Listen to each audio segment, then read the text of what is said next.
Hello everyone, welcome to judiciary by PW. फटाफट मुझे बताएंगे कि ऑडियो वीडियो क्लियर है।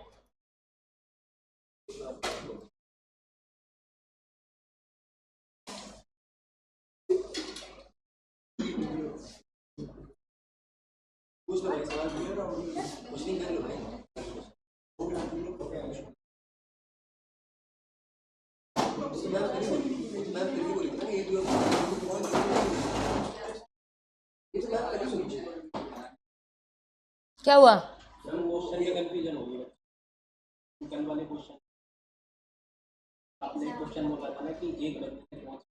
करते हैं डिस्कस, कोई दिक्कत नहीं है। बनारस तो मैं पहुंच नहीं पाई, तो बनारस की मिठाई खा लूंगी। रहा कि तुम तो देख रहे थे, मैं भी राह देख रही थी वहां जाने की, बट क्या कहते हैं, ये प्रयागराज वालों ने इतना जाम किया हुआ था। मुझे प्रयागराज की जो वो उधर की पार्किंग थी ना, उससे निकलने में 3 घंटे लग गए थे। 1 किलोमीटर का स्ट्रेच मेरा 3 घंटे में पूरा हुआ है। ये बनारस से मैम कितने घंटे चले गए वापस? 7-8 घंटे 9 घंटे दर्शन के 10-12 घंटे में सब हो गया। तो 12 घंटे बहुत मैटर करते हैं ना मेरे लिए। तो अगर 12 घंटे में उधर बनारस में ही चली जाती तो मैं अयोध्या कैसे पहुंचती? 12 घंटे आना जाना। और तुमने मुझे तो डराया हुआ था, मैम मेरे घर से हाईवे से लेके अंदर तक लाइन लगी हुई है। अब तब बताना मुझे जब सबका सब कुछ खा लियो। अब तो शिवरात्रि भी हो गया, पूरा वहां तक आइए, घाट तक घाट लेके अपना। हाँ वो पूरा एकदम। अब वो नाव का रेट ना 200 रुपये 100 रुपये। और आपको, you won't believe, I was with 22 people और मेरे साथ 22 लोग थे और उसने पर पर्सन 2000 रुपये मांगे। पर पर्सन 2000। तो मैं ऐसे थी, मैं भगवान को बहुत मानती हूँ, बट मैंने कहा भगवान जी क्या कहते हैं, इधर ही हम तो कर लेंगे स्नान।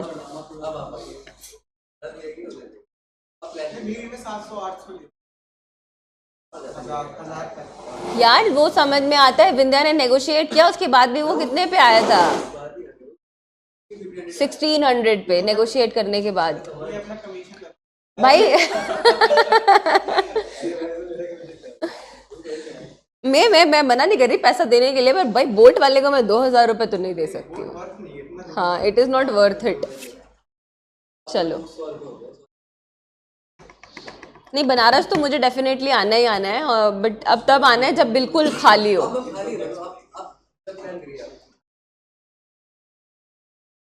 2-4 दिन तो नहीं, अब होली वोली के बाद। चलो, सारे देश में ठंडी हवा चल रही है, यहाँ पे गर्मी लग रही है।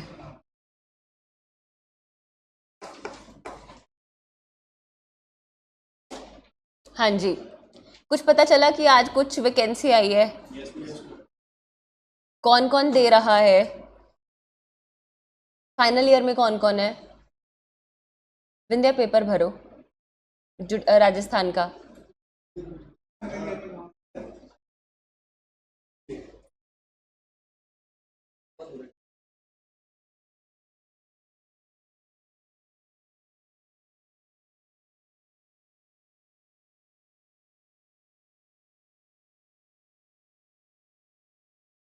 ऑनलाइन स्टूडेंट्स कमेंट करके बताओ।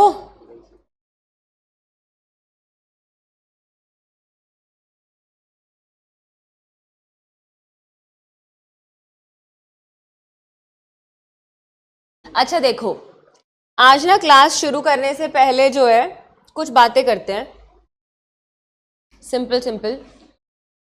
कि मुझे पता है कि आप लोगों ने अपना टारगेट स्टेट डिसाइड किया हुआ है, मैं ये बात बहुत अच्छे से जानती हूँ, बट इससे अलग मैं आपको कुछ बातें बताना चाहती हूँ कि ना, अब आप में से कुछ लोगों ने फॉर एग्जांपल हिमाचल भरा है, जिसका फॉर्म एक्सेप्ट हो गया है, बहुत अच्छी बात है। जिसका नहीं हुआ है कोई बात नहीं, ओके, थैंक यू वैष्णवी। पर ना आप लोगों की ना देखो टेंडेंसी क्या रहती है, आप लोगों को लगता है कि नहीं हम तो अपना स्टेट जुडिशरी एग्जाम ही देंगे, जो हम स्टेट स्पेसिफिक हमने लिया हुआ है हम और नहीं देंगे। बट ना take it in this way कि मुझे पता है कि आप लोगों की फुल प्रिपरेशन नहीं है, पर take it in this way कि आप जितना भी आपने पढ़ा है उतना जाकर देकर आओगे तो आप अपने आप को जज कर पाओगे कि कितना जो है वो आपको आ रहा है, ठीक है। और अगर किसी को नहीं पता है, एक second,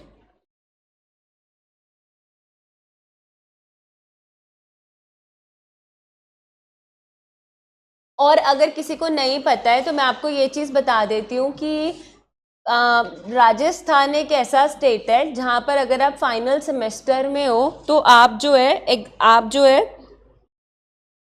give me a second,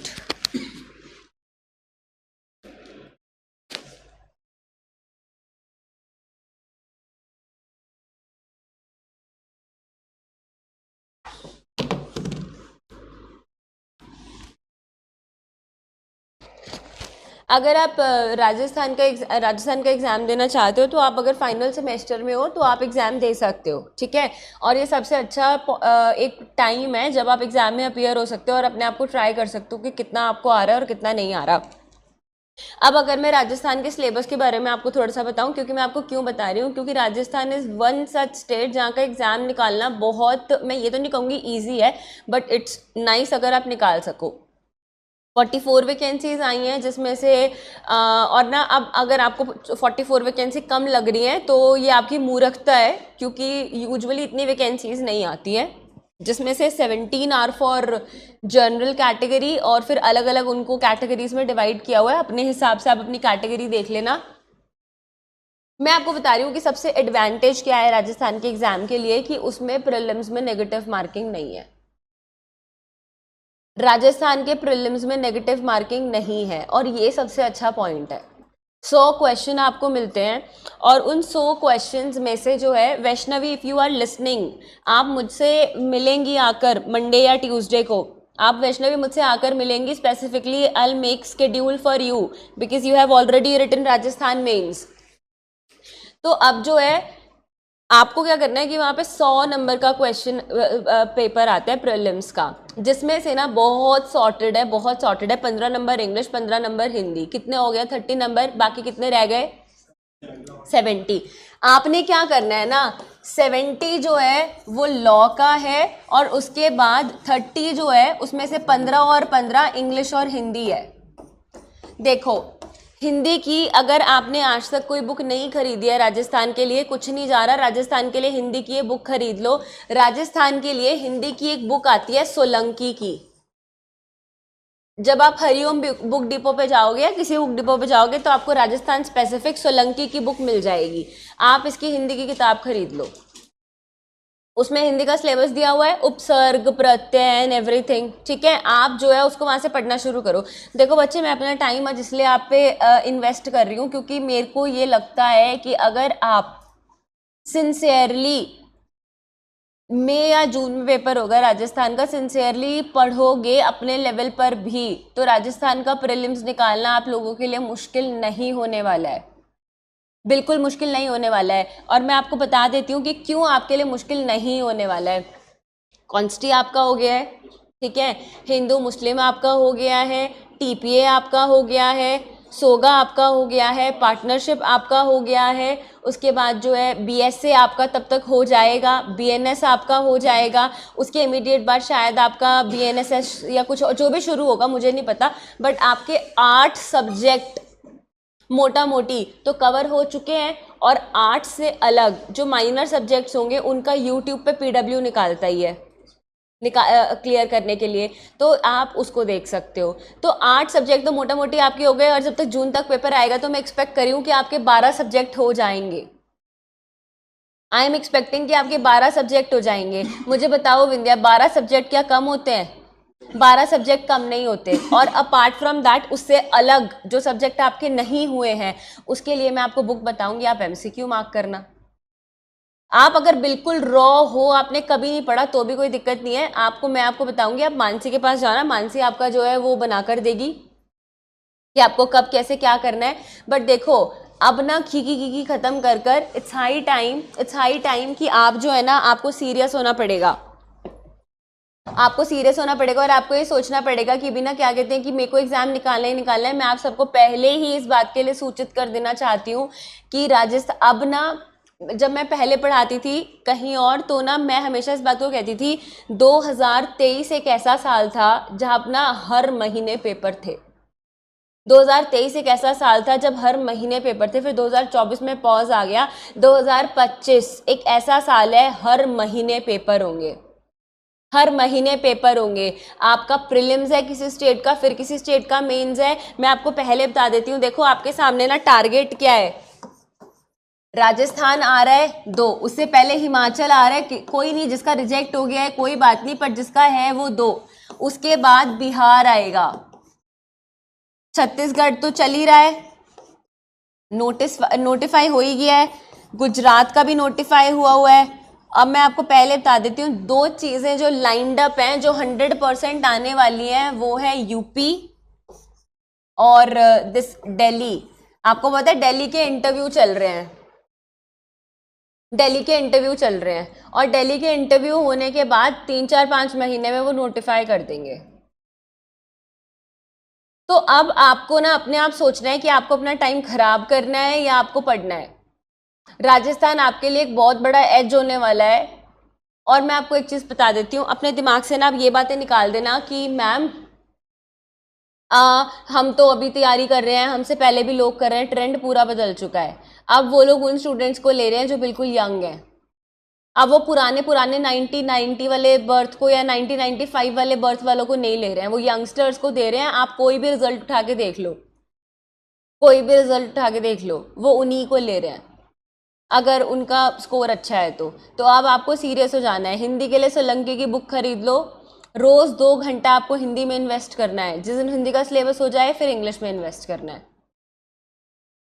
और अपना टाइम डिवाइड कर लो कि ठीक है, आप सोच के चलो, आप ना कम से कम सोच के चलो कि मई में पेपर होगा फर्स्ट वीक में। उस हिसाब से अपना 2 महीना डिवाइड कर लो, हिंदी को 2 महीना डिवाइड कर लो, इंग्लिश को, और लॉ के सब्जेक्ट्स की लिस्ट बना लो कि ये सब्जेक्ट है। जो जो आपके हो चुके हैं उनको रिवाइज करो और उनके एमसीक्यूज मार्क करने शुरू करो। क्लियर। अब एक चीज और मैं आपको एक चीज बताना चाहती हूँ, वो सबके लिए है। देखो, जीवन में ना हमेशा अकेले चलना पड़ता है, अकेले ही आए थे और अकेले ही चलना है, ठीक है।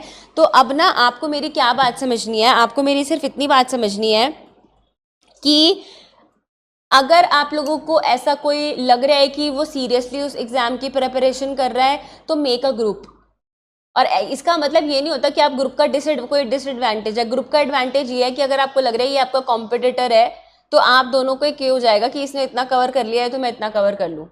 समझ में आई बात। Make a group. Shivani, you are going to give Rajasthan, Ayushi you are going to give Rajasthan, Afzal you are also. तो आयुषी और अफजल तुम दोनों जो है अपना एक पैटर्न बना लो कि हमें ना जो है मतलब कि इतने दिन तक जो है ना इतना खत्म करना है। आंसर एक दूसरे को लिख के दिखाओ, इसमें कोई बुराई नहीं होती। इसमें ये होता है कि आपको एक कंपटीशन बना रहेगा कि ठीक है हम जो है उसको दे पा रहे हैं, हम एग्जाम कर रहे हैं। Vindhya, you are also going to give this exam. देखना पड़ेगा नहीं? अच्छा, फाइनल सेमेस्टर नहीं है कुशाग्र, डन।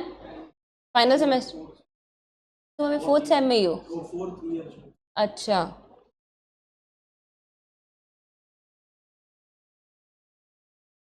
ठीक है। Clear everyone. तो मेरी आप लोगों से रिक्वेस्ट है, और तुम दोनों कोऑर्डिनेट करो आपस में सिंसियरली, जो है ना क्या कहते हैं, अपना रूटीन बनाओ। अपना ना मानसी से रूटीन बनवाओ। आयुष, तुमने तो बनवा लिया है ना, अपना रूटीन बनाओ। दोनों अपना साथ साथ सेम सिलेबस करना शुरू करो जो तुम्हारे कॉमन सब्जेक्ट हो गए, क्योंकि तुम लोग तो पहले दिन से ही कॉमन सब्जेक्ट्स पढ़ रहे हो ना। तो अपनी जो गलतियां हैं कुछ भी हैं तो उसको चेक करो, और अपना रेगुलर टेस्ट दो, आंसर एक दूसरे को लिख के दिखाओ, तुम्हें अपनी गलतियां पता चलेंगी। राइट। सी, मुझे नहीं पता, मुझे तुम्हारा राजस्थान में अच्छा रिजल्ट चाहिए, मतलब चाहिए, ठीक है। उधर मेरे को कोई एक्सक्यूज नहीं चाहिए कि ये रह गया वो रह गया। तो स्टार्ट प्रिपेयरिंग।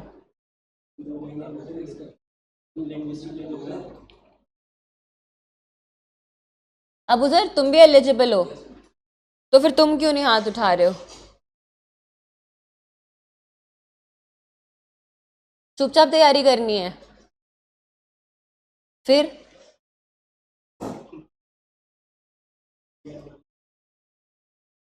अपना पेपर दो, क्या कहते हैं, ईमानदारी से, और इनके साथ तुम भी तैयारी करो। कुछ नहीं है, क्लास खाली होती है ना, आओ पहले देखो कि अच्छा आज हम ये पढ़कर आए हैं, एक दूसरे से क्वेश्चन पूछो। और इसको इज्जत बेइज्जती का सवाल मत करना कि अगर किसी एक को नहीं आ रहा है तो दूसरे पे हंस रहे हो। कहते हैं ना कि united we stand, divided we fall. तो अब आपको पता है ट्रेंड क्या हो गया है, अभी ना 3 of my friends they are selected in CBI APP, और अब वो एकेडमी पे भी एक साथ हैं। अर्लियर वो सब अलग अलग जगह से थे, कोचिंग पे ही फ्रेंड्स बने, तीनों का सिलेक्शन हो गया, तीनों ने पढ़ाई करी, एकेडमी में एक साथ हैं। तो हम कहते हैं ना कि united we stand, divided we fall. ये मत सोचोगे क्या कहते हैं कि हमें तो हमारी अपनी सीट है, कभी मुझसे आगे ना निकल जाए। आप कभी किसी का दिमाग नहीं ले सकते। अगर ऐसा होता तो नॉलेज तो बांटने से बढ़ती है। अगर ऐसा होता तो मैं तो आपको इतनी चीज़ें पढ़ाती हूँ, तो मुझे तो ये रहता कि कभी ना मैं भी एग्ज़ाम दूँ और ना कभी अफजल ना बन जाए। तो ऐसा नहीं होता है। शेयर विद, अगर आप कुछ कर रहे हो तो आप प्रिपेयर करो, शेयर करो और तैयारी करो, ठीक है, जो जो एलिजिबल है देने के लिए। सीरियस नोट पे करो, मेरी इस बात को थोड़ा ध्यान में रख के करो। चलो बेयर एक्ट निकालो अपना।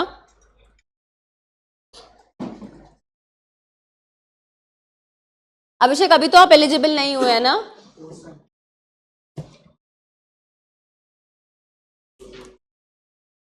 चलिए निकालिए, offences against women and child, chapter 5।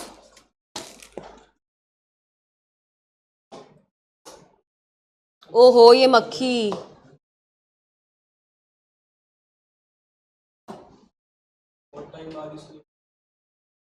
हाँ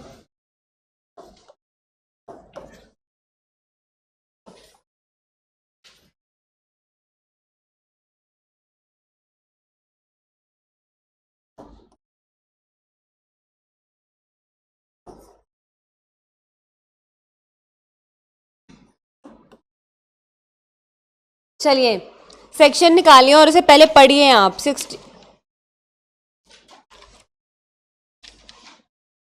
उससे पहले एक सेकेंड ना, आप लोग मुझे क्वेश्चन भी कह रहे थे ना कुछ। हाँ आप मुझे क्या क्वेश्चन कह रहे थे, मुझे बताओ। आपने कल बोला था कि एक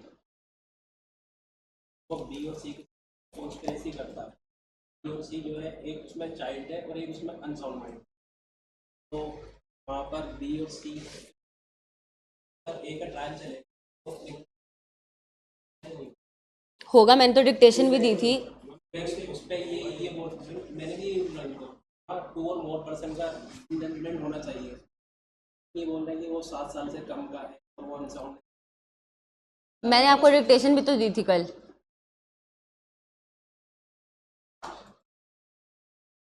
आप लोग मेरी बात को ध्यान से समझो।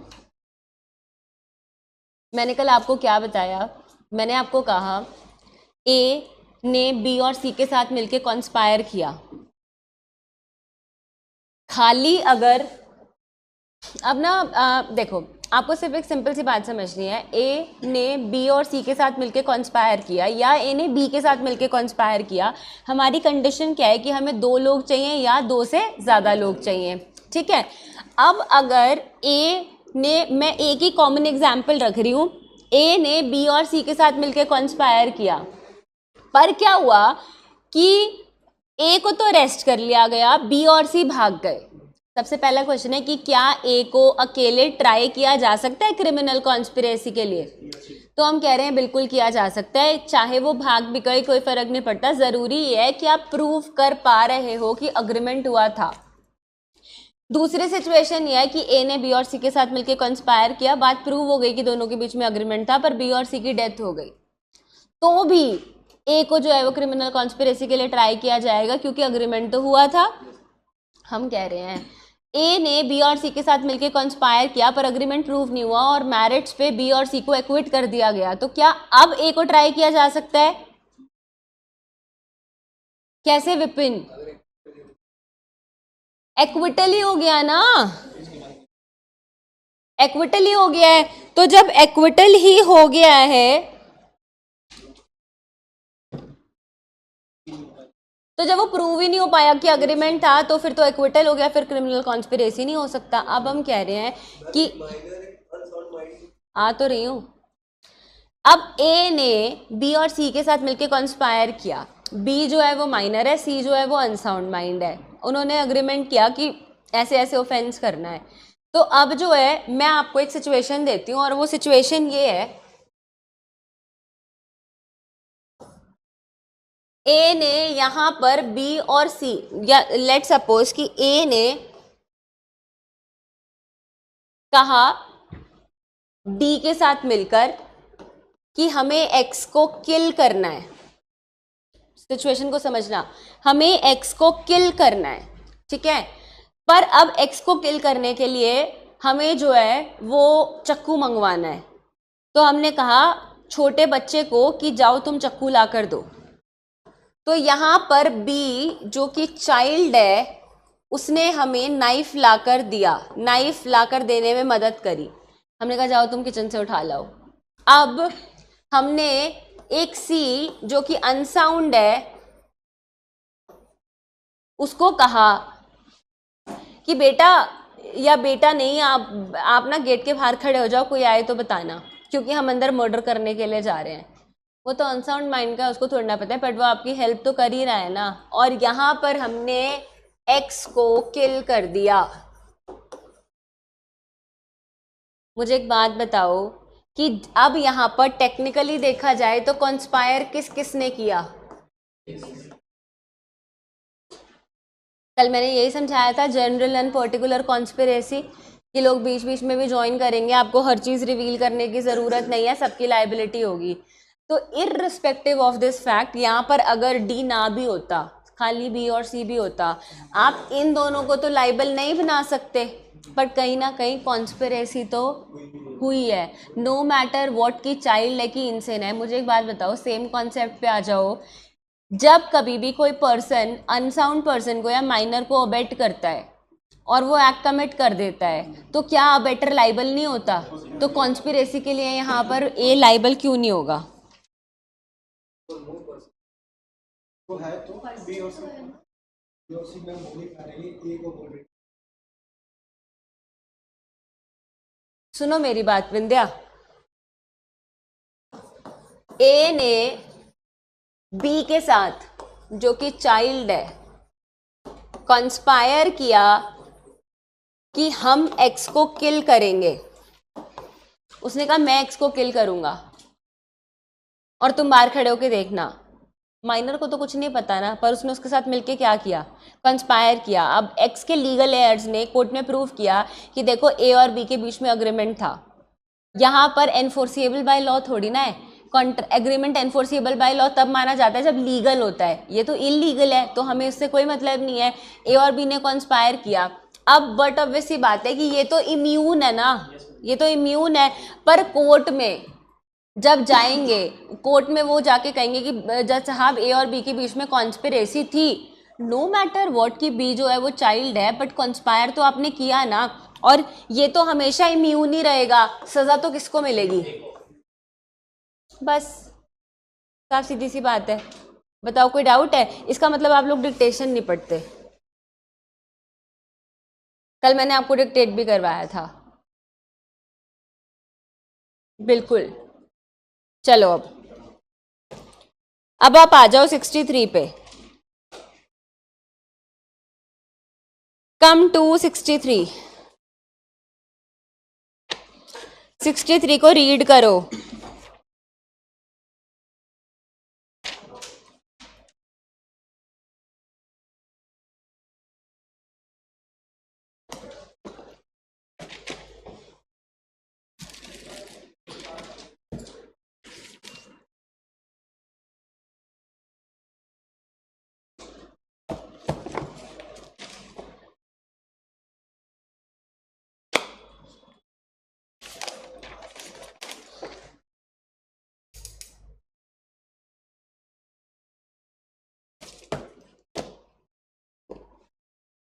रीड करो अबू सर, रीड।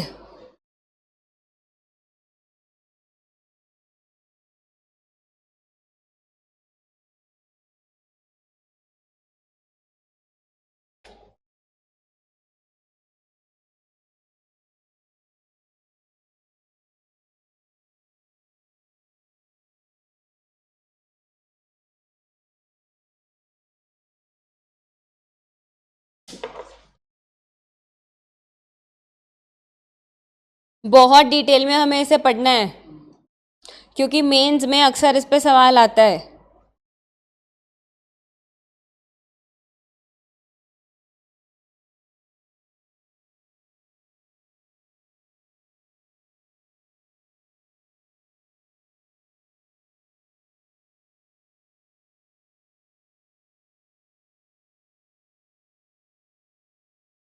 देखिए, बहुत ध्यान से चीज़ों को समझिएगा।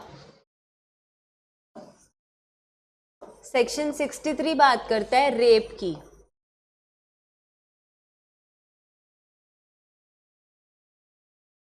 एक एक पॉइंट इसका बहुत इंपॉर्टेंट है एग्जामिनेशन पॉइंट ऑफ व्यू से, जब आप इसको मेंस में और प्री में आंसर करते हैं। देखो, आप इसकी कैटेगरी को डिवाइड करेंगे और ना आप सबसे पहले एक चीज़ देखो, प्लीज़ अंडरस्टैंड दिस पॉइंट, कि जब आप डायरेक्ट रीड करेंगे तो आपको दिख रहा है a man is set to commit rape. क्या लिखा है? A man. मैन को जो है वो हाईलाइट कर लो।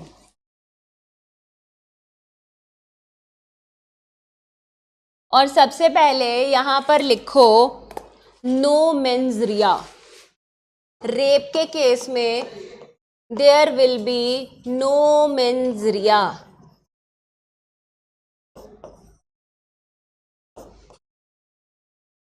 बट एक्टस रियस है पेनिट्रेशन। एक्टस रियस है penetration.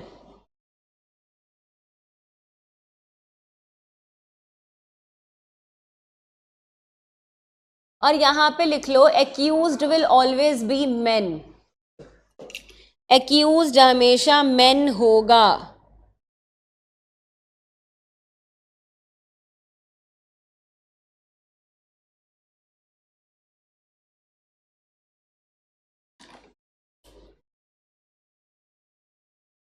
and victim is always women.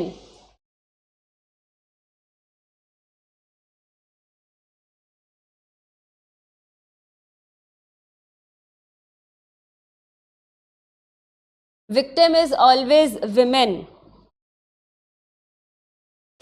अब आप चीजों को समझिए, 4 वर्ड आप मार्क कीजिए। सबसे पहले एक क्लॉज में लिखा है पेनिट्रेट्स, दूसरे में लिखा है इंसर्ट, तीसरे में लिखा है मैनिपुलेट्स, चौथे में लिखा है अप्लाइज।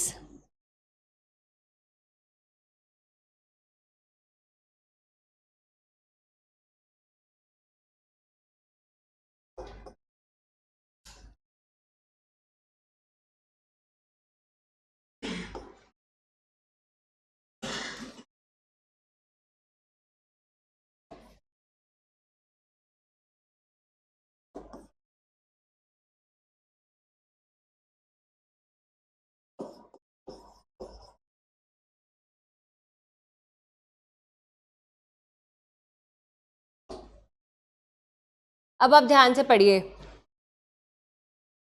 लिखा है इसमें penetrates his penis to an extent into the vagina, comma mouth, urethra or anus of a women. 4 चीजें लिखी हैं यहां पर, वजाइना, माउथ, यूरेथ्रा, एनिस।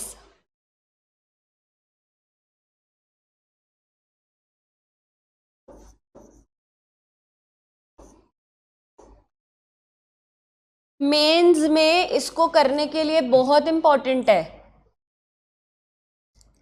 क्योंकि वो आपको क्वेश्चन इसी हिसाब से देंगे। मतलब हम कह रहे हैं कि and please understand you all are grown up, आप इस क्वेश्चन को बहुत आराम से समझेंगे क्योंकि अब ये पॉक्सो के साथ रिलेट करके आता है और ये बहुत इंपॉर्टेंट एरिया है। ठीक है, पॉक्सो के साथ पूरा 20 नंबर का क्वेश्चन आता है, दिल्ली जुडिशरी में भी, राजस्थान में भी, हरियाणा में भी, हर जगह। ठीक है, तो आप इसको ध्यान से समझो, एक एक पॉइंट को समझो। वो कह रहे हैं कि एक मैन जो कि अपना पीनस पेनिट्रेट करता है कहाँ पर, किसी फीमेल के वजाइना में, माउथ में, यूरेथ्रा में या एनएस में, और makes her to do so with him or any other person, उसके साथ करे, किसी और के साथ करे, ये चीजें। अब वो दूसरी बात लिख रहा है कि वो इंसर्ट कर रहा है टू एन एक्सटेंट, क्या? Any object or a part of a body, कोई भी object. Now this is really grave. I hope you all understand Nirbhaya rape case. Nirbhaya rape case सबको याद है, तो वो अब यहाँ पे कह रहा है जो आयरन रॉड डाल दिया था, तो यहाँ पे वो लिख रहा है any object, any part of the body not being the पीनस। अब वो आपको क्या कह रहा है कि ऊपर वाले में तो वो माउथ में, विजाइना में, यूरेथ्रा में या एनएस में क्या डाल रहा था, अपना पेनिस डाल रहा था। यहाँ पर अब वो अपना वो यूज नहीं कर रहा है प्राइवेट पार्ट, अब वो कोई ऑब्जेक्ट या अपनी बॉडी का कोई पार्ट बट नॉट पीनस, उसके अलग वो क्या कर रहा है, कहाँ पर डाल रहा है, वेजिना, यूरेथ्रा और एनएस। अब आप देखो इसमें जो है क्या नहीं है, माउथ नहीं है। आप इस चीज को मार्क कर लेंगे।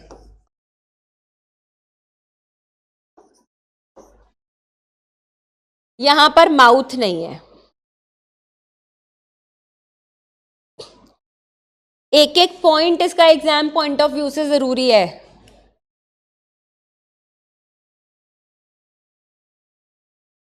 और अपनी बैरक में लिख लेना कि बी क्लॉज में वो प्राइवेट पार्ट नहीं है पर कोई और चीज है। अब देखो सी में आ जाओ, manipulates any part of the body of A women, mark करो इसको। वो कह रहा है कि अब वो विमेन के किसी पार्ट को क्या कर रहा है, मैनिपुलेट कर रहा है। अब आप सोचो कि ma'am what do you mean by manipulate. Manipulate का मतलब होता है कि उसने कोई पार्ट को कट कर दिया है, किसी पार्ट को चोट पहुंचा दी है, कुछ काट दिया है, कुछ कर दिया है, तो दैट इज मैनिपुलेट। और वो ये सब मैनिपुलेशन क्यों कर रहा है, कि वो पेनिट्रेशन कर पाए, कि वो पेनिट्रेशन कर पाए, मतलब वो पेनिट्रेशन को इजी करना चाहता है, इसीलिए क्या पता उसने किसी पार्ट को मैनिपुलेट कर दिया हो। अब वो क्या कह रहा है, मैनिपुलेट के केस में क्या आया, वेजाइना, यूरेथ्रा एंड एनस।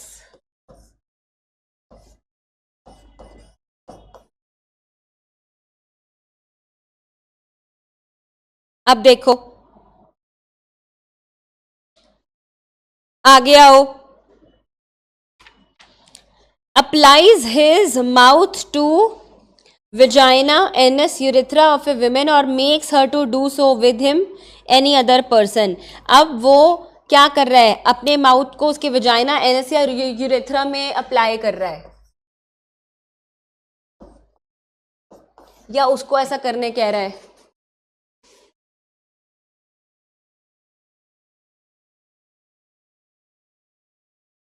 अब ये सब प्लीज अंडरस्टैंड, आप इसको ऐसे ही ड्रॉ करेंगे, मतलब हमें एक चीज तो क्लियर हो गई है कि माउथ सिर्फ पहले केस में है, ठीक है। अभी नेक्स्ट वाले में वो अपने माउथ के बारे में बात कर रहे हैं, बट माउथ सिर्फ एक केस में, बाकी सब में कॉमन है। बट आपको प्रीलिम्स के लिए भी और मेंस के लिए भी याद करना है, penetrates, inserts, manipulates and apply. Now ये सब वो कब कर रहा है, तो ये सब वो कर रहा है 7 सर्कमस्टांसेस में। ये सब वो कर रहा है अंडर 7 सर्कमस्टांसेस।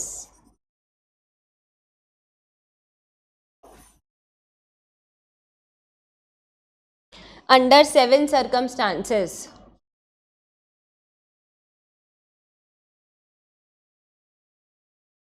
ध्यान से समझिएगा। सबसे पहला है अगेंस्ट हर विल। सबसे पहला है अगेंस्ट हर विल।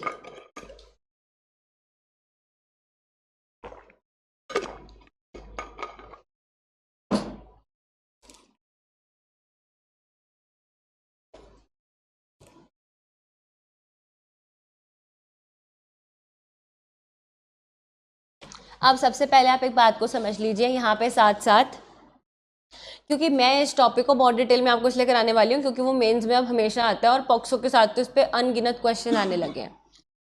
आप एक चीज देखना, पहले लिखा है अगेंस्ट हर विल और दूसरा लिखा है विदाउट हर कंसेंट।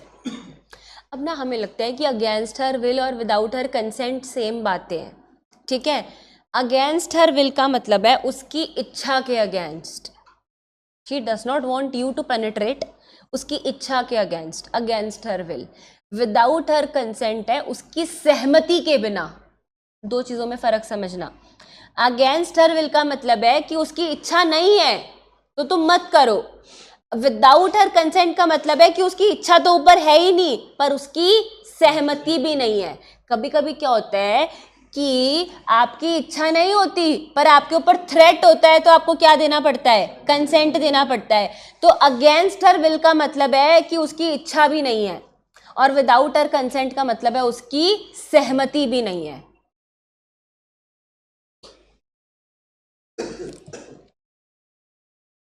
और एक बात को बड़ी ध्यान से समझ लेना, अपनी डायरेक्ट अपनी कॉपी में लिख लेना, स्लाइटेस्ट पेनिट्रेशन इज सफिशिएंट। बहुत ज्यादा रैश की जरूरत नहीं है। Against her will, without her consent, और जितने भी 7 पॉइंट हैं total, even a slightest penetration अगर आपने किया है तो भी वो रेप के चार्ज के लिए सफिशिएंट है।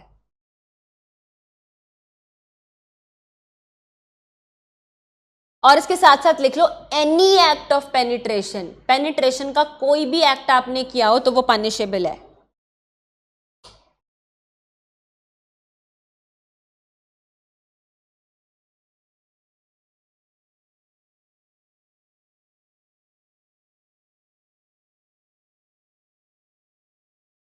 और अपनी नोटबुक में ना एक बात लिखो, against her will also, against her will also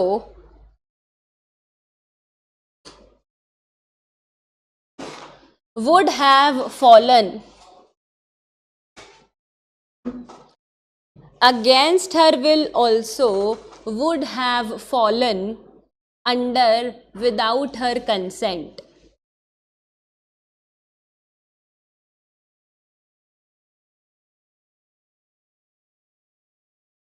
Against her will also would have fallen under without her consent.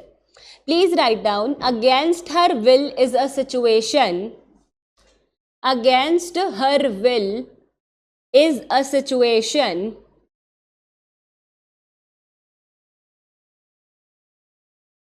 where the woman has resisted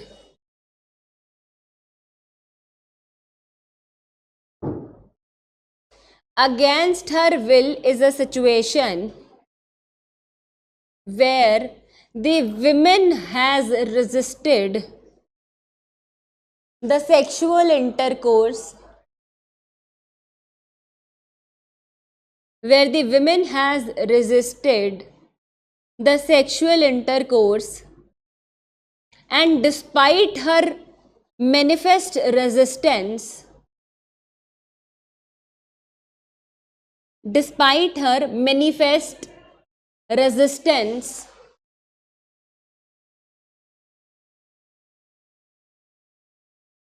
the accused forcibly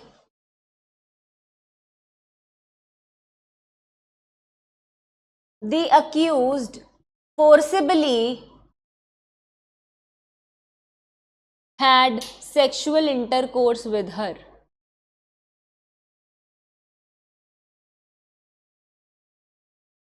The accused forcibly had sexual intercourse with her. बात समझ में आई? और ना थोड़ा सा अपनी English को improve करो, धीरे धीरे वर्ड्स को सीखो और आपको राइटिंग में इजी होगा। तभी मैं आपको ऐसी चीज़ें लिखवा रही हूँ। मतलब क्या हुआ, अभी मैं आपको एक एग्जाम्पल भी दूंगी, और बच्चे मुझे ऐसे लगता है आप लोग ने एग्जाम्पल लिखते नहीं हो जो मैं देती हूँ, तो आप एग्जाम्पल को लिखा करो। मतलब अभी वो यहाँ पे क्या कह रहे हैं, अगेंस्ट हर विल का मतलब है कि उसकी इच्छा नहीं है, उसकी कंसेंट भी नहीं है। बट कुछ केसेस ऐसे हो सकते हैं जहाँ पर उसकी इच्छा तो नहीं है पर उसको कंसेंट देनी पड़ रही है। और इसका एग्जाम्पल पता क्या है? इसका एग्जाम्पल है कि एक विमेन को अबडक्ट कर लिया गया। When women has been abducted, abducted हम आगे पढ़ेंगे कि सम सॉर्ट ऑफ कि उसको ले गए, ठीक है, उठा के ले गए, उसको एक रूम में एक फार्म हाउस में ले जाकर बंद कर दिया और उसको लॉक कर दिया। अभी तक किसी आदमी ने उसके साथ सेक्सुअल इंटरकोर्स नहीं किया है, पर उसको ये कहा है कि हम तुमको तब रिलीज करेंगे जब तुम हमारे साथ सेक्सुअल इंटरकोर्स करोगी। तो अब उस फीमेल ने जो है वो अभी हानि की और उसको कमरे में लॉक करे रखा। बहुत दिन गुजर गए और वो फीमेल को कमरे में लॉक करे हुए रखा है। अब उसको लगा कि अगर मैं हाँ नहीं करूँगी तो ये मुझे जाने नहीं देंगे और ना मेरी फैमिली भी मुझे ढूंढ नहीं पाएगी, ठीक है। तो उसने क्या किया, उसने जो है इन सर्कमस्टांसेस को देखते हुए कंसेंट दे दी कि ठीक है आप सेक्सुअल इंटरकोर्स कर लो और उसके बाद मुझे रिलीज़ कर देना। क्या ये उसकी मर्जी के फेवर में था? That was without her against her will पर विद हर कंसेंट। पर उसने कंसेंट कब दी थी? अंडर दी थ्रेट, और यही लगा लो फोर्सफुली दी थी या इस तरह से दिया था। बट तब भी ये हम मानेंगे ना कि it was not without, it was not with her consent, it is without her consent. तो बस ऐसे केसेस में क्या हो रहा है, ऐसे केसेस में आपकी बॉडी, रेप्यूटेशन, माइंड, सबको जो है वो हार्म हो रहा है। तो this will fall under without her consent. Will तो उसकी थी ही नहीं, पर तुमने कंसेंट भी गलत तरीके से लिया है।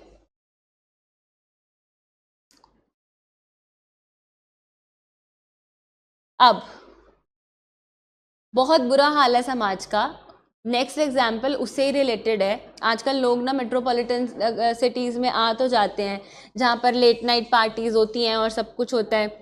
अगर कोई फीमेल ड्रंक है, ठीक है, मैं ये नहीं कह रही कि ड्रिंक करना इज़ रॉन्ग, बट अगर कोई फीमेल ड्रंक है और अगर कोई मैन ड्रंक है, और अगर मान लो कोई फीमेल ड्रंक है और मैन जो है वो कैपेबल इनफ है चीज़ों को समझने के लिए, और वो उसके साथ इंटरकोर्स कर लेता है और कहता है कि you know she has given the consent, तो वो भी उसकी कंसेंट नहीं मानी जाएगी, क्योंकि आपने उससे उस स्टेट में जो है वो कंसेंट लिया है when she was not capable of giving the consent. तो that will also amount to rape.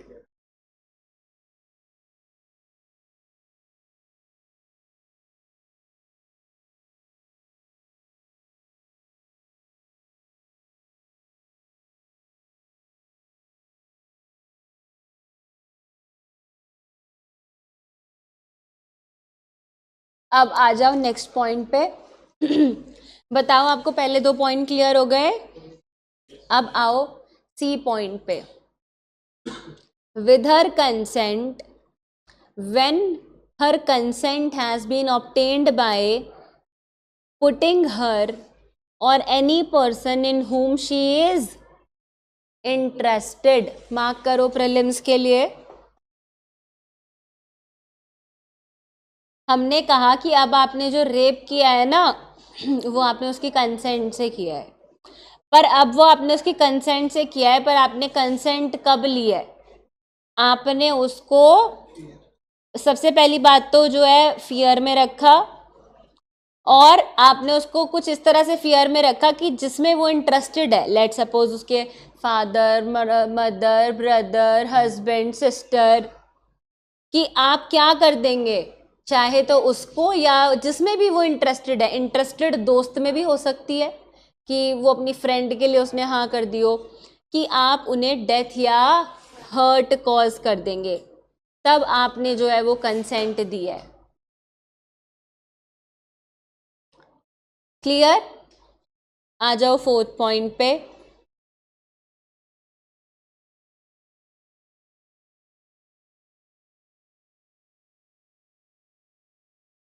with her consent when the man knows that he is not her husband। इसको मार्क करो।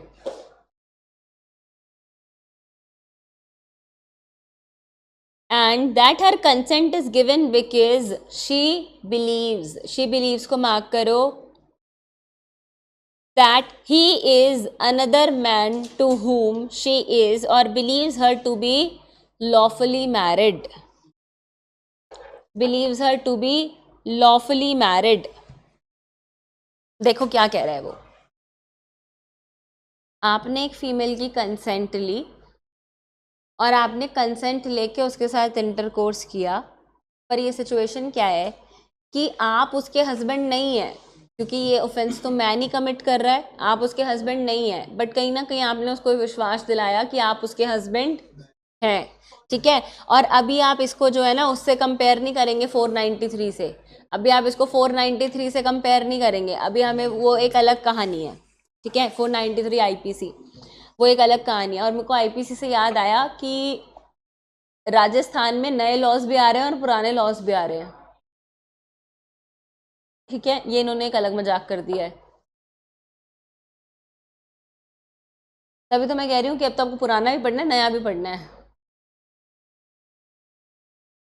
अब हम आते हैं नेक्स्ट, वो आपको कह रहे हैं कि कब, जब आपने विश्वास कर लिया कि वो आपका पति है और उसने आपको ये विश्वास दिलाया, अब पता है ये चीज़ें कब होती थी? पहले होती थी कि ना वाइफ ने अपने हस्बैंड को देखा तो होता नहीं था, ठीक है, और ना रैंडम कोई मैन ना फर्स्ट नाइट पे आके बैठ जाता था और उसको ये विश्वास दिलाता था कि मैं तुम्हारा हस्बैंड हूँ, और वो सेक्सुअल इंटरकोर्स कर लेता था। अब वाइफ ने तो पति को कभी देखा ही नहीं है। अब जो आदमी आया है उसको तो पता है ना कि ये मेरी लॉफुली वेडेड वाइफ नहीं है, पर फिर भी वो ऐसा कर रहा है। अब उसने तो ये सोच के कंसेंट दे दिया कि ये मेरा पति है, बट वो तो पति नहीं है, वो तो हस्बैंड नहीं है, तो यहाँ पर हम क्या मानेंगे कि उसने क्या किया है? रेप किया है।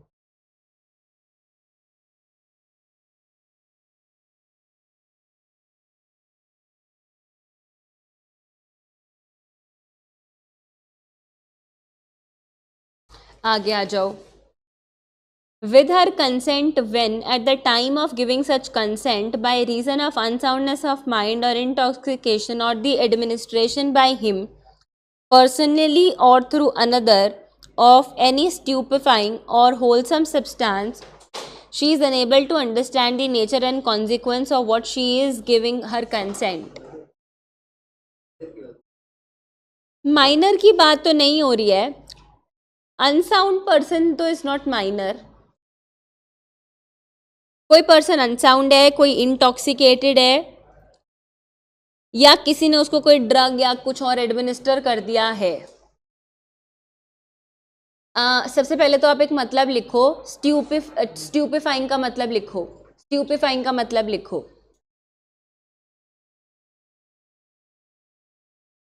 स्ट्यूपिफाइंग का मतलब होता है something which affects your power of thinking, आपके सोचने समझने की क्षमता को क्या कह रहे हो? प्रभावित, अफेक्ट करना, अफेक्ट करना, something that affects your power of thinking. प्रवाहित तो जल प्रवाहित करना होता है ना, प्रभावित, प्रभावित। हिंदी अच्छी है तो दे सकते हो।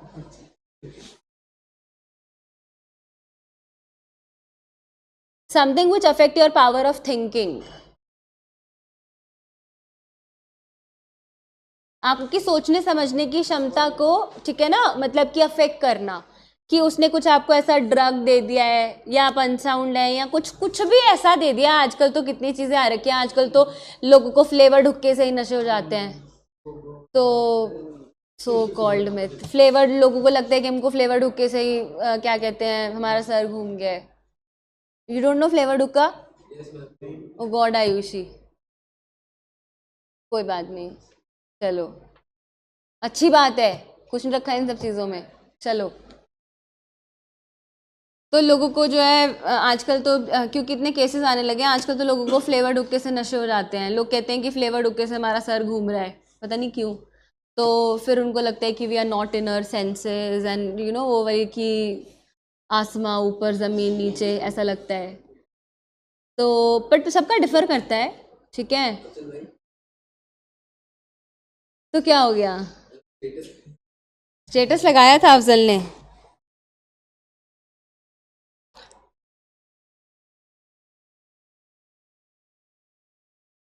चलिए, तो क्या हो गया? अभी तो उम्र है। पूछ रहे हो क्या? मुझसे पूछना, मैं बताती हूँ। जगह भी बताऊंगी, और बताओ। पास में तो है, पागल हो गए हो तुम सब, पढ़ लो चलो। अब इसके साथ एक बात लिखिए, एक बात बताऊं, इन सब चीज़ों से कोई डिस्ट्रैक्ट नहीं होता। जिसको डिस्ट्रैक्ट होना है वो डिस्ट्रैक्ट हो जाएगा, ठीक है। ये सब चीज़ें डिस्ट्रैक्ट करने के लिए नहीं होती हैं। चलिए आइए, और एक और बात बताती हूँ। जब आप ना फ्री ज्ञान देती हूँ, जब आप ना 20 से लेकर 26 साल की एज ग्रुप के बीच में होते हैं, तो आपका मन करता है कि हम सब कुछ ट्राई करें, हम सब कुछ ट्राई करें। जैसे ही आप 26 साल क्रॉस करते हैं तो आपको लगता है कि मैंने अपना पैसा इन चीज़ों पे क्यों ख़राब किया है, इसमें क्या है। अभी अगर हम अब मैं और मेरे हस्बैंड कहीं जाते हैं ना, ये पंजाबी बाग क्लब रोड पे इतने सारे क्लब्स बने हुए हैं, तो हमारा मकसद होता है सिर्फ खाने के लिए जाना कि कहाँ पे क्या अच्छा मिल रहा है। हम जाते हैं ना, वहाँ पे यंगस्टर्स को देखते हैं कि यार क्यों, why they are people taking flavoured hookah, पागल हो जाते हैं लोग फ्लेवर्ड हुक्के के पीछे। अब हमें ना उसकी धुआं भी सर में चढ़ता है, हमें ऐसे लगता है कि क्यों ये पैसा ख़राब करें। बट जब वो थोड़े से एज पे आएंगे ना तो उनको फील होगा कुछ नहीं है। देखो मैं एक चीज़ बताती हूँ, मेरे ना ग्रैंडफादर कहते थे कि अगर हरियाणवी में तुमने हुक्का ही पीना है तो क्या कहते हैं, ये नकली भी क्यों पीते हो, गांव में तो क्या कहते हैं असली होता है। समझे मेरी बात को। तो ना अब ना तो और आपके में भी होता होगा कि हमारे जो एंसेस्टर्स थे वो तो पीते ही थे हुक्का, तब तो लेडीज भी पीती थी हुक्का, ठीक है ना, तो तब तो नहीं गलत मानते थे। फ्लेवर्ड हुक्का इज नथिंग। सबसे पहली बात आती हूँ, smoking is injurious to health, कि स्मोकिंग इज बैड। मैं हुक्के को प्रमोट नहीं कर रही हूँ, हुक्का इज ऑल्सो बैड। बट अगर कोई ये कहे कि मेरे को हुक्के से नशे हो गए इसीलिए मैंने जो है वो रेप कमिट कर दिया, तो it will not be a defence, ठीक है। और इसी के साथ जो आप एक बात लिख लो, it is immaterial whether whatever you are doing is self intoxication और by force.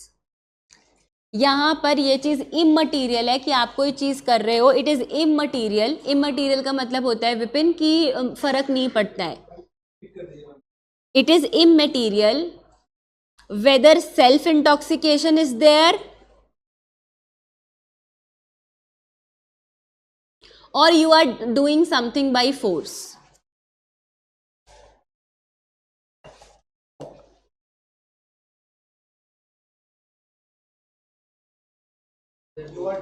Something by force, चाहे आपने सेल्फ इंटॉक्सिकेशन में किया हो चाहे आपने फोर्स में किया हो, ये कभी भी डिफेंस नहीं हो सकता।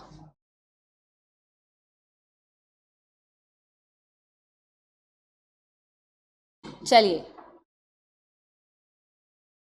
6th पॉइंट पर आओ, इसको पूरा अच्छे से हाईलाइट करके लिख लो, most most most important. 6th point को हाईलाइट कर लो, लिख लो मोस्ट मोस्ट मोस्ट इंपॉर्टेंट।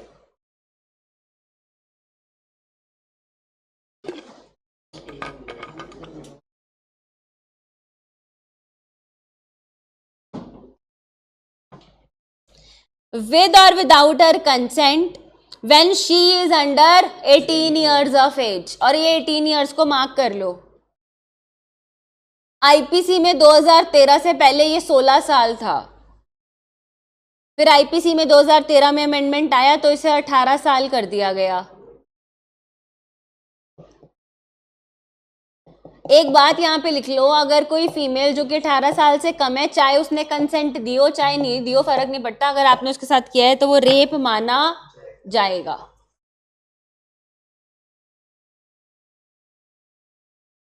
वो रेप माना जाएगा। It is rape even if it is consensual.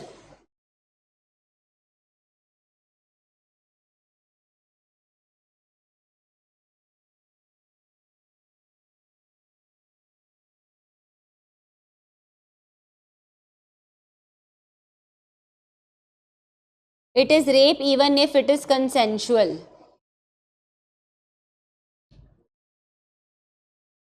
मतलब ये इसलिए ऐड किया गया है कि अगर 18 साल से कम की कोई फीमेल कंसेंट भी दे दे तो भी रेप माना जाएगा। 16 साल की 18 साल का लड़का 16 साल की लड़की को भगा कर ले गया, लड़की कह रही है मैं तो अपनी मर्जी से भाग कर गई हूँ, शादी कर ली, सेक्सुअल इंटरकोर्स कर लिया, लड़का बेचारा फंस गया क्योंकि 18 साल की कम लड़की ने अगर आपको कंसेंट भी दे दिया है तो रेप है। चलिए आओ नेक्स्ट पॉइंट पे, when she is unable to communicate consent। और मेरी बात को ध्यान में रखो, मैं एग्जाम्पल आपको इसलिए दे रही हूँ क्योंकि इंटरव्यू में ना इन्हीं क्वेश्चंस पे सवाल आते हैं। यूपी वाले तो खास कर, राजस्थान वाले तो, जितनी फीमेल सेंट्रिक स्टेट्स है ना जहाँ पे विमेन का अलग से कोटा है, तो ना ये यहाँ पे बड़े सवाल आते हैं। यूपी में नॉट बिहार, हरियाणा में, दिल्ली में, राजस्थान में बहुत क्वेश्चन आते हैं इस एरिया से। तो वो कह रहे हैं कि when she is unable to communicate her consent. अब इसका एक सबसे क्लासिक एग्जाम्पल लिख लो, क्योंकि अभी तक भी भाई वो अपनी कंसेंट थोड़ी ना दे रही है, बट नाउ जब ये अनेबल वर्ड है इसको हाईलाइट करो। अनेबल का मतलब है कि वो बिल्कुल ठीक है, कोई दिक्कत नहीं है। ऐसा हो सकता है when she is sleeping, when she is sleeping, सोते हुए कोई कंसेंट कैसे देगा, और आपने उसके साथ सेक्सुअल इंटरकोर्स कर लिया, तो यहां पर she is unable to give her consent, या वो अनकॉन्शियस है तब आपने कर लिया।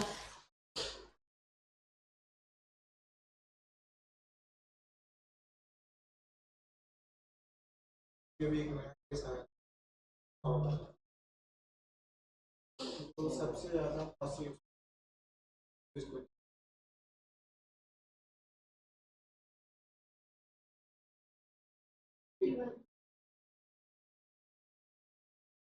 चलिए अब एक्सप्लेनेशन 1 पे आओ। For the purpose of this section vagina shall also includes labia majora. बस इसको प्रीलिम्स के लिए कर लो, बाकी और इसको आपको समझना नहीं है। लेबिया मजूरा सिर्फ प्रीलिम्स के लिए, क्या होता है क्या नहीं होता हमें कोई फर्क नहीं पड़ता। चलो, consent means an unequivocal vocal voluntary agreement when the women by words, gesture or any form of verbal or non-verbal communication communicates willingness to participate in the sexual act। क्या कह रहे हैं, बता रही हूँ। अच्छा, कौन बताएगा मुझे अनइक्विवोकल क्या होता है?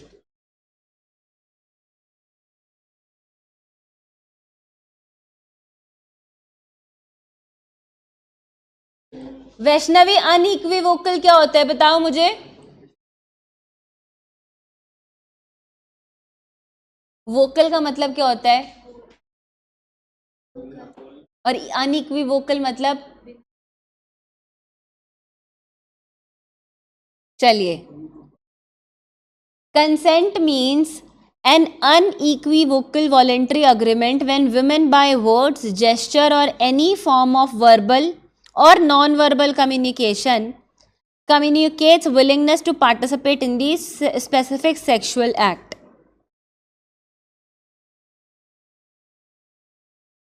अब देखो, ये ना एक बड़ी ऐसी एक्सप्लेनेशन है कि कहीं ना कहीं आपको जो है ऐसा लग रहा होगा कि मतलब मैम ये कहना चाह रहे हैं कि एक पर्सन ने अपनी कंसेंट दे दी तो मतलब वो रेप नहीं है, चाहे उसने अपनी वर्ड से, जेस्चर से, इस तरह से दे दिया। कहीं ना कहीं इसका मतलब तो यही है, बट इसके एग्जाम्पल को हम थोड़े डिफरेंट तरह से पढ़ेंगे। इसकी वो पढ़ो, provided that a woman who does not physically resist to act of penetration shall not by reason only of that fact be regarded as consenting to the sexual activity। अब क्या लिख रहा है वो, केवल रेजिस्ट ना करना इस बात को नहीं दर्शाता है कि उसने कंसेंट दे दिया है। इसका मतलब यह है कि अगर कोई फीमेल जो है वो रेजिस्ट नहीं कर रही है तो उसका मतलब ये नहीं है कि उसने कंसेंट दे दिया है। समझे मेरी बात को?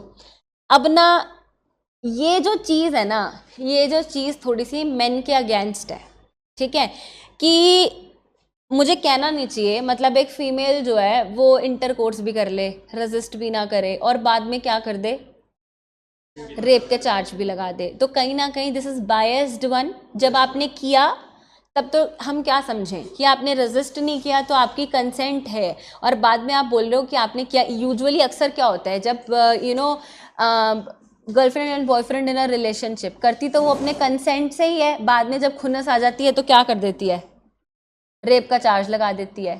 समझ में आई बात? तो अब तब तो तुमने रेजिस्ट नहीं किया, बट अब तुम कह रहे हो, अब इन्होंने प्रोवाइडेड लिख दिया कि भी क्या कहते हैं कि नहीं माना जाएगा। अब मैं आपको ना सबसे पहले जो है एक चीज़ समझाती हूँ, मैं आपको कुछ एग्जाम्पल देती हूँ। अब हालांकि जो है वो है, हमें तो ऐसे ही पढ़ना है इन चीज़ों को। फॉर एग्जाम्पल, जो आपका ये पहला वाला एक्सप्लेनेशन है और जो ये प्रोवाइडेड लिखा है, इसका सबसे अच्छा एग्जाम्पल ये हो सकता है कि to respect to each and every women on the earth, हर विमेन की तरफ रिस्पेक्ट के लिए मैं बस बता रही हूँ एग्जाम्पल। हम सबसे अप्रोप्रिएट एग्जाम्पल वही है। Suppose there is a sex worker, ठीक है, there is a sex worker, तो earlier that sex worker had a intercourse with one particular man with consent. एक सेक्स वर्कर ने अपनी कंसेंट देकर एक आदमी के साथ इंटरकोर्स किया है। अब तो उसने आदमी के साथ इंटरकोर्स अपनी मर्जी से किया है, दोनों की इच्छा है, दोनों की कंसेंट से हुआ है। But now the fact that earlier she consented to have intercourse with you, now you came again and now you again had a intercourse with her, now she has not given consent, now this will amount to, लिख लो, बताती हूँ। just because she has given consent earlier does not mean that you can have sexual intercourse with her again. If you are doing it again with her, now then it is rape.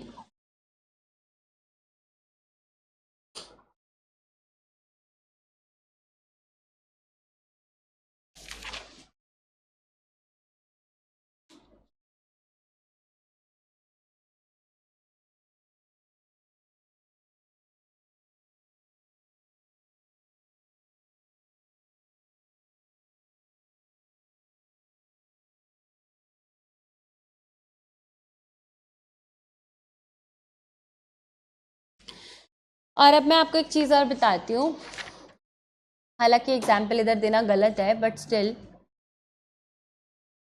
husband and wife, they both had sexual intercourse together, but for example they were living separately, and now you know just only they had sexual intercourse. For example, एक हफ्ता पहले they husband and wife have had intercourse together, एक हफ्ते बाद दे separated because of any specific reason.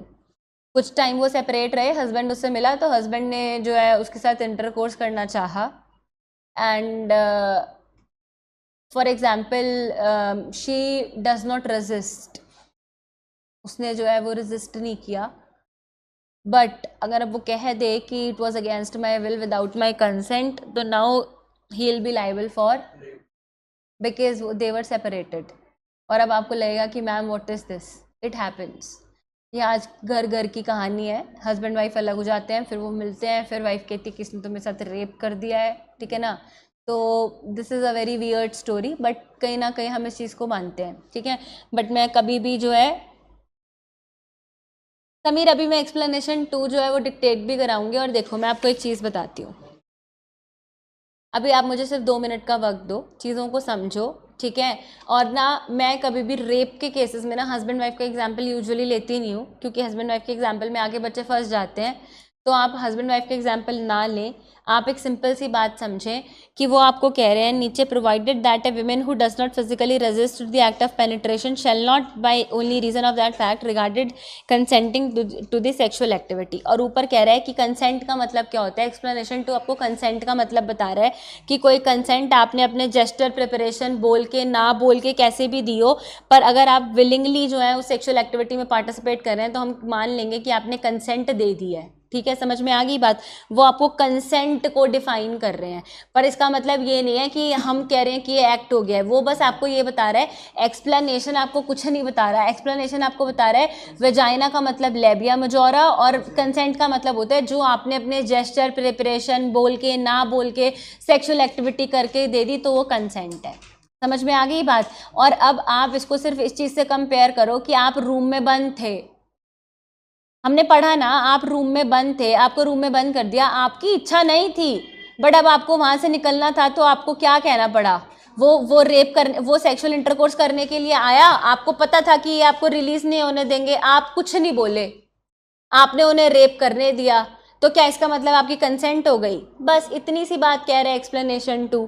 Explanation 2 Sameer ये बात कह रहा है कि जस्ट कंसेंट का मतलब होता है कोई ऐसी चीज़ जो कि चाहे आपने बोल के दी हो चाहे बिना बोले दी हो, आपके जेस्चर प्रिपरेशन से लग रहा हो, या आपने जो है सेक्सुअल इंटरकोर्स में जो है वो पार्टिसिपेट किया हो, तो उसका मतलब कंसेंट है। पर वो नीचे कह रहे हैं जस्ट बिकॉज आपने कोई पेनिट्रेशन के टाइम पे रेजिस्ट नहीं किया तो इसका मतलब ये नहीं है कि आपने जो है वो सेक्सुअल इंटरकोर्स करने के लिए कंसेंट दे दिया है।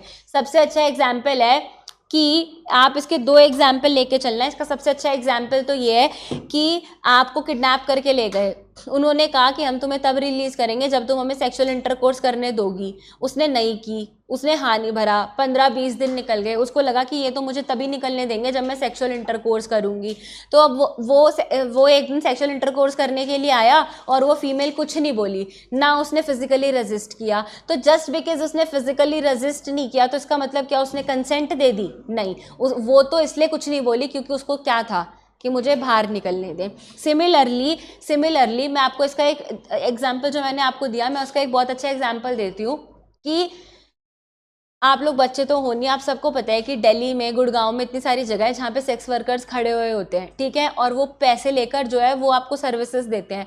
फॉर एग्जांपल कोई आदमी वहाँ पे जाता है और वो ना किसी सेक्स वर्कर को बिठा लेता है ज़बरदस्ती, वो वर्कर कह रही है कि भाई मुझे नहीं जो है करना तुम्हारे साथ, तो जस्ट बिकॉज वो सेक्स वर्कर है तो क्या ये कंसेंट है कि उसके साथ कोई भी आके कर लेगा?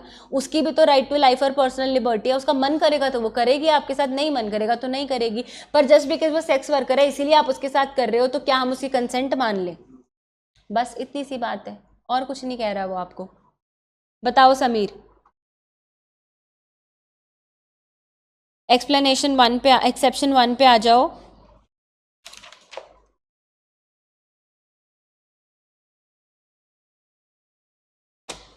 अ मेडिकल प्रोसीजर और intervention shall not constitute rape. कोई अगर मेडिकल प्रोसीजर या कोई इंटरवेंशन है उसे रेप नहीं मानेंगे। अब ये मत कहना कि मैम मेडिकल प्रोसीजर कैसा, ठीक है, 70 तरह की चीज़ें चलती हैं आजकल समाज में, तो अगर मान लो कोई ऐसा मेडिकली कोई चीज़ हो रही है या फिर कोई मेडिकल इंटरवेंशन हो रहा है तो हम उसे रेप नहीं मानेंगे, ठीक है, बस खत्म कहानी।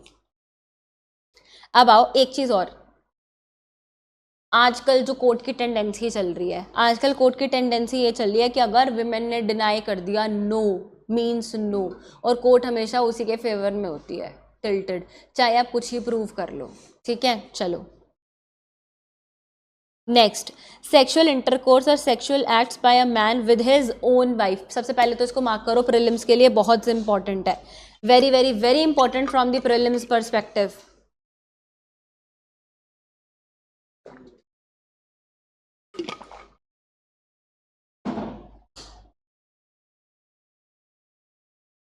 जो आपने 7th पढ़ा था ना, 6th पढ़ा था, उसमें लिखा था कोई भी विमेन जो कि 18 साल से कम होगी अगर वो कंसेंट देगी तो भी वो रेप माना जाएगा। पर अब एक्सेप्शन 2 कह रहा है sexual intercourse or sexual act by a man with his own wife. को यहाँ पर कोई भी लड़की थी, वहां पर यहाँ पर कौन है? वाइफ है। The wife not being under 18 years of age is not rape. मतलब 18 साल से ज़्यादा वाली के साथ करोगे तो रेप नहीं है, चाहे वो कंसेंट दे चाहे ना दे, ठीक है ना। और लॉ जो है एक बड़ी अजीब सी टर्म कहता है, वो कहता है कि क्या कहते हैं कि सेक्सुअल इंटरकोर्स करना शादी के बाद इज़ अ मैरिटल ऑब्लिगेशन, ठीक है। ये एक मैरिटल ऑब्लिगेशन है कि फीमेल डिनाई नहीं कर सकती, ठीक है। पर ये यहाँ पे कह रहा है कि कोई फीमेल जो कि 18 साल से कम है और उसकी शादी हो रखी है और वो कंसेंट दे दे तब भी अगर मैन ने उसके साथ कुछ कर लिया तो वो क्या होगा? रेप। और मैं आपको बता देती हूँ पहले ये था 15 ईयर्स ऑफ एज। मैं तो डर गई। क्या? जब भी मैम कोर्ट में तलाक का मैटर होता है उसमें रेप डाल ही देती है 18 साल से ऊपर ही शादी हुई है तो, लेकिन रेप वाला होता ही है, डोमेस्टिक वायलेंस अलग है, रेप वाला मैम डालती ही डालती, मैंने देखा केस फाइल पड़ी मैंने, उसमें होता है रेप वाला। मैंने तो कभी नहीं देखा मैम, मैं प्रैक्टिस करने गया तो मैं देखा मैं हमेशा डालती की है, जबरदस्ती सेक्स करने है तो रेप हुआ मैं फिर तो वो। आपको ये बात पता होनी चाहिए कि हमारे पास मैरिटल रेप का कोई कॉन्सेप्ट नहीं है। अरे तो क्या होता है डालने को, तो मैं तुम पे आज 4 मुकदमे डाल दूं? तो मैम उसका कोई मतलब नहीं, मतलब ऐसे ही होती।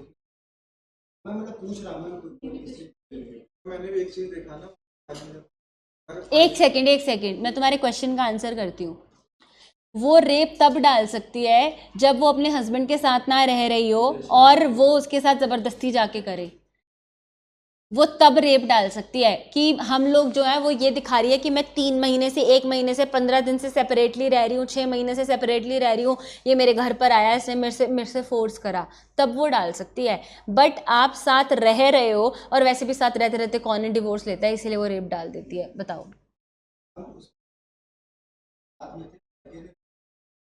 प्रयास किया जो भी कुछ करने हाँ का, तो ये गलत था मैम। शादी में हाँ ये वाला ये चीज है। वो डाल देते हैं, पर वो अब हमारे पास नहीं है। एक चीज तो मैंने देखा ना कोर्ट में, सबकी फाइलिंग एक जैसी है। मैंने ये क्या बना रखा है इन्होंने, जो भी सबका एक जैसा है। मैंने कहा कि यार लिसन, जब अभी लॉ हो जाएगा ना, तो जब भी कभी डिवोर्स का केस आता है ना, तो 3 फाइलें इकट्ठे रेडी होती हैं। एक तो डोमेस्टिक वायलेंस की, एक म्यूचुअल कंसेंट के डिवोर्स की, और एक डाउरी की, बस 3। और हर फाइल के 30-30 हज़ार रुपये हैं, ठीक है। तो जब भी किसी वकील के पास जाओगे तो कोई आपको कहेगा, अगर म्यूचुअल कंसेंट से डिवोर्स ले रहे हो तो बहुत अच्छी बात है, अगर म्यूचुअल कंसेंट से डिवोर्स ले रहे हो तो वकील साहब कहेंगे अरे आओ तुम्हारी फाइल बनाता हूँ, कितने हज़ार, 90,000। कहेंगे क्यों, एक तो डिवोर्स की फाइल रेडी करनी पड़ेगी, ऐसे छोड़ना मत इसको, ठीक है। डोमेस्टिक वायलेंस का लगाएंगे, उसको छोड़ना मत, डाउरी के साथ मेंटेनेंस का लगाएंगे, बस, ठीक है। मैं तुम्हें बता देती हूँ, मुझसे पूछो, ठीक है। चलो अब चलिए, क्यों नहीं देनी पड़ेगी, आ गया तो क्या हो गया, हाईकोर्ट तो ऐसे बोलते रहता है। चलो अरे मजाक कर रहे हैं। चलो, मैं तो एक चीज़ के बड़ी अगेंस्ट हूँ कि मैं हमेशा से इस चीज़ के अगेंस्ट हूँ कि वाई नॉट अबाउट पढ़ी लिखी और नॉट पढ़ी लिखी। सी क्या मैं आपको वही चीज़ बता रही हूँ कि मैं हमेशा एक चीज़ को कहती हूँ और उस चीज़ को मानती भी हूँ कि आज मैं पढ़ी लिखी हूँ, I am able to maintain myself, ठीक है। तो भगवान ना करे ऐसा कभी कोई दिन आए, but why I need maintenance, I don't understand the logic why I need maintenance. मुझे नहीं ज़रूरत है, मैं अपने आप को, मैं इतनी सक्षम हूँ कि मैं कर सकती हूँ। On the other hand see 40% cases में आज भी ऐसा है कि फीमेल को प्रताड़ित किया जाता है। 40% केसेस में सच में ऐसा है कि जहाँ पर डाउरी है, जहाँ पर, और आपको पता है बहुत एलीट क्लासेस में है, you are very rich and you are expecting dowry, है ऐसा, मैं मना नहीं कर रही हूँ। और मतलब गांव में नहीं, शहरों में है, मतलब ना जहाँ पर है दे सेट कि अरे हमें तो कुछ नहीं चाहिए, हमें तो रुपए नारियल का रिश्ता चाहिए, और वो फिर दहेज में जैगुआर भी ले रहे हैं। तो इट हैपन्स, ठीक है, तो मैं मानती हूँ। बट 60% केसेस में अब क्या होने लगा है ना कि गर्ल्स जो है वो उसे मिसयूज़ कर रही हैं। आई अंडरस्टैंड कुछ केसेस में मेंटेनेंस की ज़रूरत है कि आप सक्षम नहीं है तो भाई आपको चाहिए, और वो कौन से केसेस हैं जिसमें ना माँ बाप अपने घर से पैसा खर्च करके बच्चे की शादी करते हैं, उनके पास अपना खर्चा निकालने के लिए नहीं है, तो बच्ची का खर्चा कहाँ से निकालेंगे। और आपको पता है इसीलिए कहते हैं ना कि लड़की कभी बोझ नहीं होती, वो कभी बोझ नहीं होती। बट क्या होता है कि जब आप ऐसे शादी कर देते हो कि भी उसके इन लॉज को परेशान कर रहे हैं, तो तब तो वो मांगेगी ना कहीं रहने के लिए। पेरेंट्स भी कब तक करेंगे, पेरेंट्स भी कभी तक भी नहीं कर सकते। पर अब 60% केसेस में क्या हो गया, लड़कियां उसको मिसयूज करने लगी हैं, और ये हमारा सबसे बड़ा ट्रेंड चला है, सेलिब्रिटी ट्रेंड। कई करोड़ की अरे यार, जब तुम अपने आप में बिलियनियर हो, तुम अपने आप में, तुम्हारे पास इतना पैसा, तो तुम पति के पैसे लेके क्या करोगे, बिल्कुल आप क्या करोगे लेके, तो वो आप छोड़ दो उस चीज़ को। तो सिमिलरली आप कह रहे हो ना कि मैम रेप के केसेस में भी जो है वो फीमेल लिख देती हैं, वो तब लिख देती हैं जब when you are not living together, आप सेपरेटली रह रहे हो और कोई आपसे ज़बरदस्ती कर रहा है, इसीलिए। और जो अब आप कह रहे हो ना, अब वो नहीं लगेगा, वो था अननेचुरल सेक्स का, अननेचुरल ऑफेंसेस जो है वो अब है ही नहीं, डिलीट ही कर दिया है, ठीक है। चलो, और एक चीज़ और मैं आपको एक चीज़ बता देती हूँ, हालांकि अब तो हमारे पास भारतीय न्याय संहिता जो है वो नया ही आ गया है, पर आप एक केस लिख लो, independent thought versus union of India,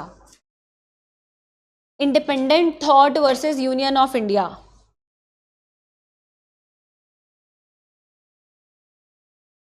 – 2017 supreme court, right down, the supreme court held that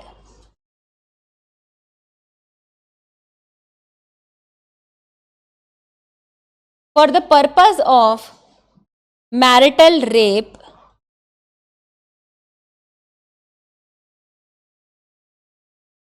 for the purpose of marital rape, the age of the women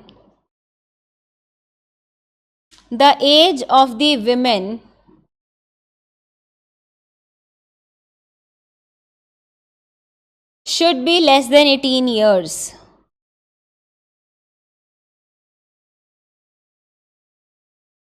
Should be less than 18 years. अगर वो 18 साल से कम female की consent लेके भी किया गया है तो भी वो सेक्स माना जाएगा, चाहे वो आपकी वाइफ ही क्यों ना हो। और फ्यूचर में तो देखेंगे मैरिटल रेप को लेके क्या आएगा क्या नहीं आएगा।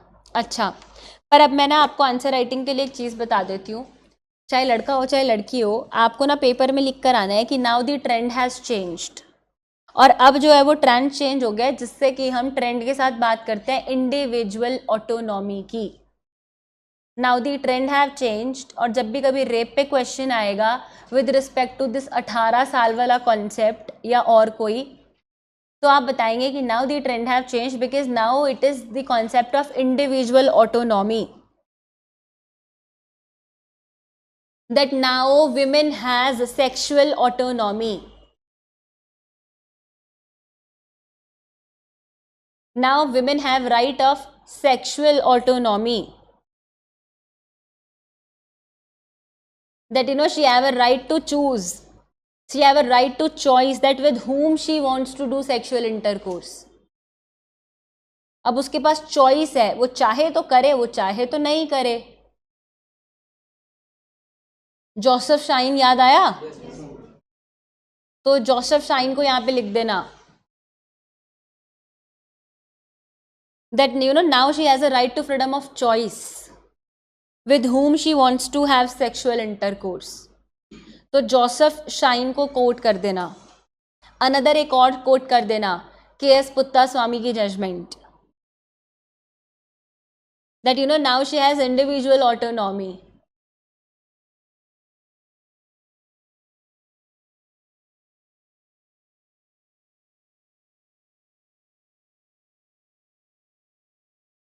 that अब क्या चल पड़ा है, as a wife she is not a property of men, that you are a wife, you are not a property of men.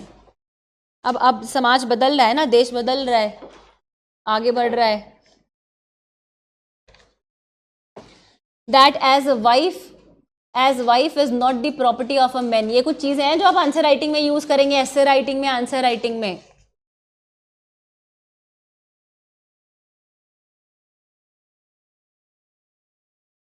अब एक चीज और बताती हूँ,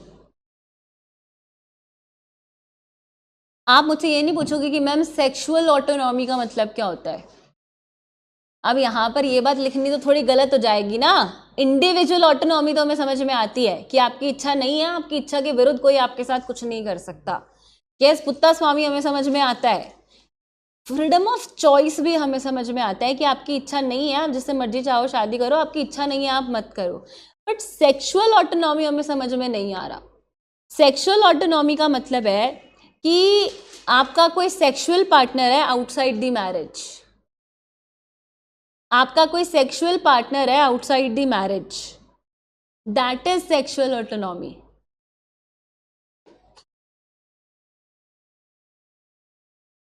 सुन तो लो, पूरी बात बोलने तो दो मेरे को।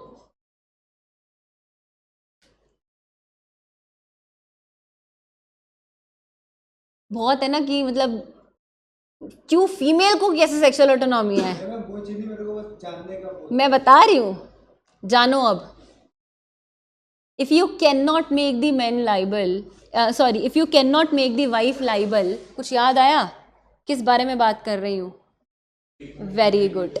If you can, very good very good, लिख लो विपिन।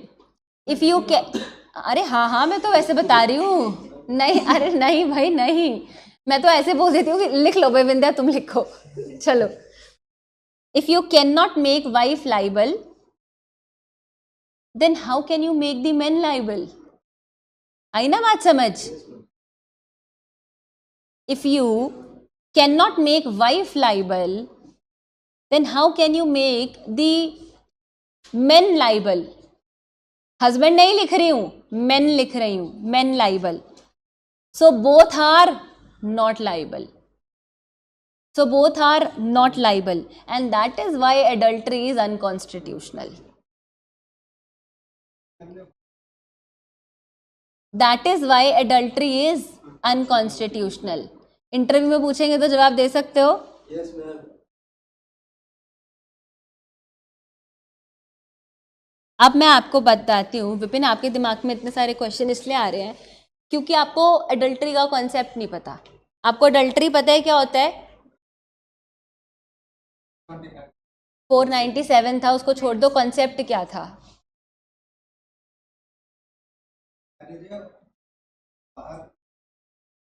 किसका? किसका?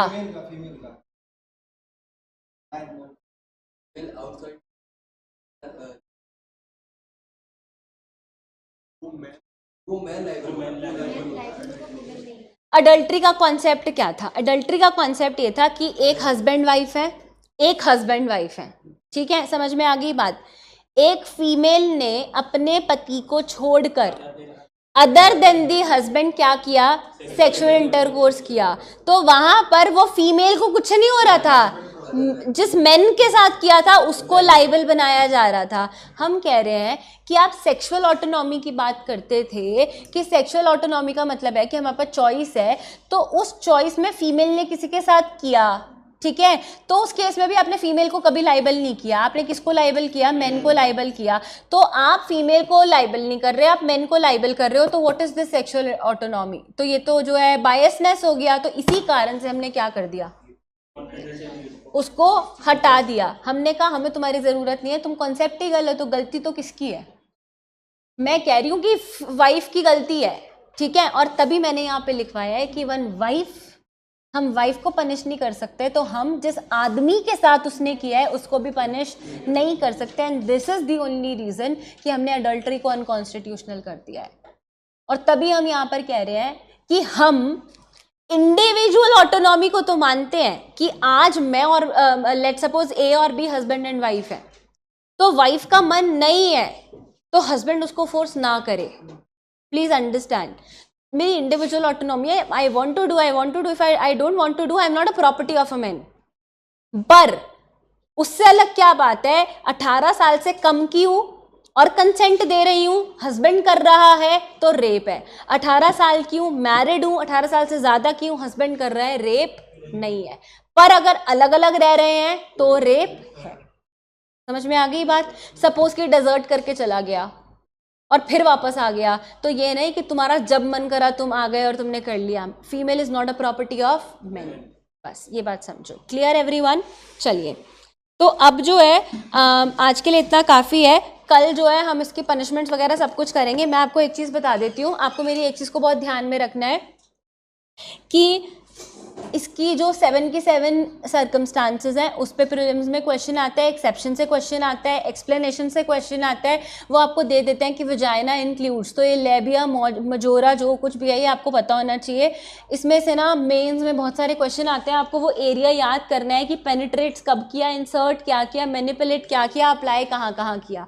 ऐसे ही आप चार्ट बना लेंगे. कल हम इसकी पनिशमेंट का करेंगे क्योंकि MP के जुडिशियल सर्विसेज एग्जाम में ना इसकी पनिशमेंट बड़ी पूछी जाती है.